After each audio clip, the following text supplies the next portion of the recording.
ధనుసు రాశి వాళ్లకు ఆర్థిక విషయాల్లో మంచి పురోభివృద్ధి కనిపిస్తుంది. స్నేహితులను కలుసుకుంటారు. విభేదాలను పరిష్కారం చేసుకోగలుగుతారు. బంధువులతో ఉన్నటువంటి సాన్నిహిత్యం ఉపయోగపడుతుంది. వివిధ రూపాల్లో వ్యాపార కార్యక్రమాల్లో ఉన్నటువంటి సమస్యల్లో కాస్త ప్రతిష్టంభన నెలకొని ఉంటుంది. అటువంటి ప్రతిష్టంభనను కూడా అధిగమించి సంతోషాలను పొందుతుంటారు. వ్యవహారిక విషయాలన్నీ కూడా నిదానంగా పూర్తి అవుతూ ఉంటాయి. విద్యార్థులకు నిరుద్యోగులకు శ్రమ పెరిగేటటువంటి అవకాశాలు కనిపిస్తున్నాయి. ఆధ్యాత్మిక దైవ చింతన కార్యక్రమాల్లో పాల్గొంటారు.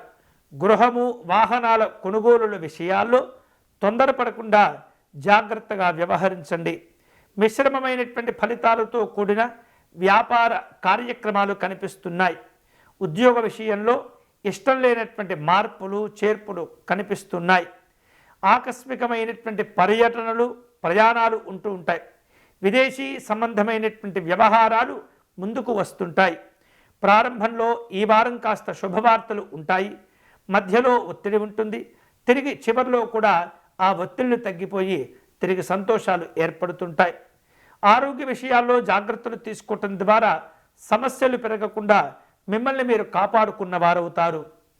ఈ వారం ధనుస్సు రాశి వారు మరిన్ని శుభ ఫలితాలు పొందేందుకై శ్రీ మహావిష్ణువును పూజించటం ఆరాధించటం మంచిది. వీలైతే కనుక రోజు ఒకసారి ధన్వంతరి స్తోత్రమును పారాయణ చేయటం మరీ మంచిది.